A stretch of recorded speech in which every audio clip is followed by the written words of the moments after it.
Ito nga po pala, pagdating ko kanina, meron pang pa-welcome sa akin. Abay, talaga naman, pinaghandaan. Last maalap kabisi. Ma'am Lisel! Yes. Huwag na isa kayong maalam sa akin. Hindi ko na pinagpapalito. Yun naman talaga ang patingin natin sa ano. Kabisig lang kayo. Kabisig tayo sa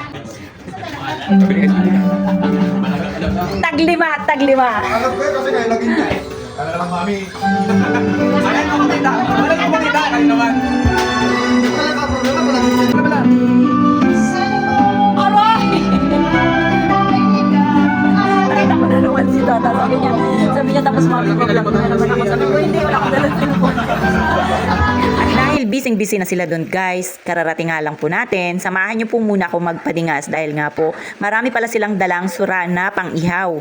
So, tayo muna ang gagawa guys. Baka maunahan pa tayo at mabulok ang ating daladalang isda. So, samahan niyo muna ako dito guys, habang ang iba, wala pa rin. Dahil nga medyo maaga pa. At yung iba guys, on the way pa lang. So, dito muna tayo sa kanilang ihawan. Buti na lang may ganito dito guys. Hindi na tayo mamamroblema kung saan-saan tayo mag-iihaw. Maganda pala ngayon ang panahon dito. Makulimlim siya at kalmadong-kalmado ang dagat. Kung may dala lang sigurong mga bata, pwede pong maligo dito. Pero marami din pong mga naliligo dyan sa dagat. So mamaya guys, ipapakita ko sa inyo yung itsura ng beach na ito na ating pinagdausan nga ng ating 18th anniversary, 18th years in service na kami guys. At yun nga, hindi na may iwasan ang ating pagtanda. So sabayan na lang natin, enjoy na lang ang buhay. Kanya-kanyang dala na lang po kami dito. Bring and share kasi naman po sa sobrang busy ng ating buhay, di ba? At yung iba talagang hindi na kayang magluto. Gawa ng malayo pa rin yung mga pinanggalingan. At yung iba nga guys, malapit nga po kaya lang sobrang busy. Pero yung iba po ay syempre sariling gawa at yung iba no choice talaga kundi mag-order na lang para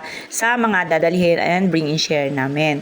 At ayan na nga guys, syempre pagka ganitong marami tayong nakikitang masasarap na pagkain at alam nyo na bibira lang nating makain kagaya ng mga lechon na yan guys. Medyo bawal nga yan sa atin pero tikim-tikim lang. Syempre kontrolado pa rin natin yung ating mga kakainin. At ito nga po pala parating na rin ang aming ibang classmates guys. Nagunti-unti na sila. At ito po buti na lang mabilis lang talagang yan magbagay ito yung ating uling. At ito na nga po naisalang na natin yung ating mga isda. Pero guys meron pa kaming mga lulutuin dyan. Yung iba nga pala iinitin na lang kasi yung iba naluto na rin sa kanilang bahay. At habang nakasalang na nga po ang ating mga niluluto iniihaw doon, samahan niyo po muna ako dito sa tabing dagat. Ipapasyal ko muna kayo. At yan nga po pala, meron din pala po dyan na ibang mga tao na nagsiselebrate. Yung iba guys, Christmas party, birthday party, and etc. So ayun, kanya-kanya na dahil nga weekend po naman ngayon. Kaya, ayan, nandito yung mga tao. Ganyan po talaga. Pagka mayroon tayong time na makapag-banding ang bawat isa, talagang lumalabas po yan. Ganyan tayo guys. At ito nga po pala guys, medyo kukunti pa lang po pala ang mga tao kasi nga medyo maaga pa po yan, yung mga oras na yan dyan. At ayan nga po, ang dagat natin, kalmadong-kalmado. Talagang meron din po ng mga bata, yan o, kung mapapansin nyo guys, marami din naglalakad-lakad dyan. At merong nag-exercise. Siyempre, di ba, pagka sa tabing dagat, yan yung way nila, yung nagpapagaling yung mga matatanda, ganun. Tapos guys, meron ding mga nanginginas dyan. Kung mapapansin niyo, tingnan nyo po doon sa pinakadulo. Kasi nga po, low tide ang tawag dyan. At ayan po, naghahanap sila ng shells na yung iba guys, pwede nilang ibenta siguro. Ganun naman din talaga pagka sa yung dagat, sa mga yamang dagat yung pinagkukunan natin, di ba, ng pangkabuhayan. At ito nga po pala guys, ayan, naglakad-lakad na ako dyan. Wala nga po akong kasama. Dahil nga, gusto ko lang kayong itour at makita rin ninyo ang beauty ng dagat na dito banda sa aming pinuntahan guys. Ito nga po pala is yung Murato Beach. So, malapit lang ito dito sa amin sa city. Kaya, hindi na namin kailangang pumunta ng malayo para unwind. Wow, unwind. Magpahangin guys. At ayan, nakapagbanding na kami kahit na, yan, kukunti pa lang kaming nakarating dito. Pero malamang guys, dahil nga po 18th years namin ngayon, marami yang pupunta. Unlike yung mga nakaraan, talagang kukunti dahil nga po sobrang busy. Pero ngayon talaga yung pagkakataon na maka-attend ang marami, karamihan sa amin. Kaya napansin din namin guys na medyo marami-rami nga po yung mga nagsipag-attend ngayon.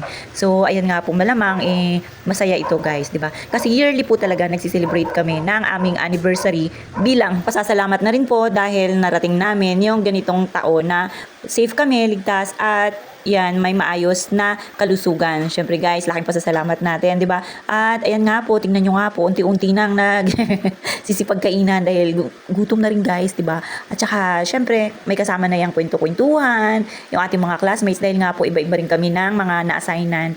At ayan, nakikita-kita lang kami pagka mayroong mga occasions na special occasions na kagaya nito guys. At yan nga po, malamang ito guys, masaya na naman to mamaya. So, aantayin lang natin yung iba nating mga classmates na hindi pa nakakarating na on the way pa lang. Ito nga po, kasagsagan pa lang guys na magsasandok pa nga lang kami. Nag-aya na nga po pala yung iba naming kasama na magpa-picture.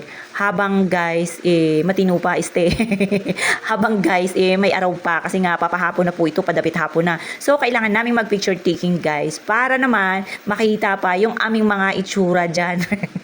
Makita pa ninyo yung aming mga itsura. So, ayan nga po, nag-unti-unti na kaming bumaba dito sa gilid ng dagat para dito mag-picture taking. At yan nga po, may mga naiiwan pa sa baba. Parang halos ayaw pang tumayo, guys. ayaw na umalis! Ayaw na umalis! Ah, sige.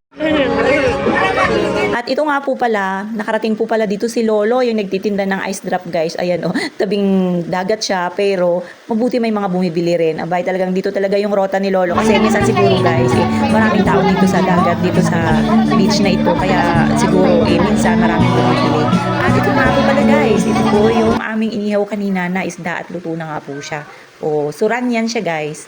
Ang aming inihaw na isda at hindi ko nga po alam kung ano pang isda yung nandoon yung na-prepare nila kanina. At ito nga po guys, pahapon na yan guys, padapit hapon na kaya medyo malamig na yung simoy na ating nararamdaman. Tapos sakto pa, tabing dagat. Abay talaga naman, napakaganda, napakasarap ng simoy ng hangin. So, yan nga po, tingnan nyo guys. Oh. At buti na nga lang po talaga, kaninang umaga lang umulan at ito nga po, nung magtatanghali na natapos na nga po at ayan talagang pinapupunta tayo dito. Kailangan daw makapag-attend tayo ng ating anniversary. So, hanggang dyan lang muna guys. Kita-kits ulit. Bye-bye!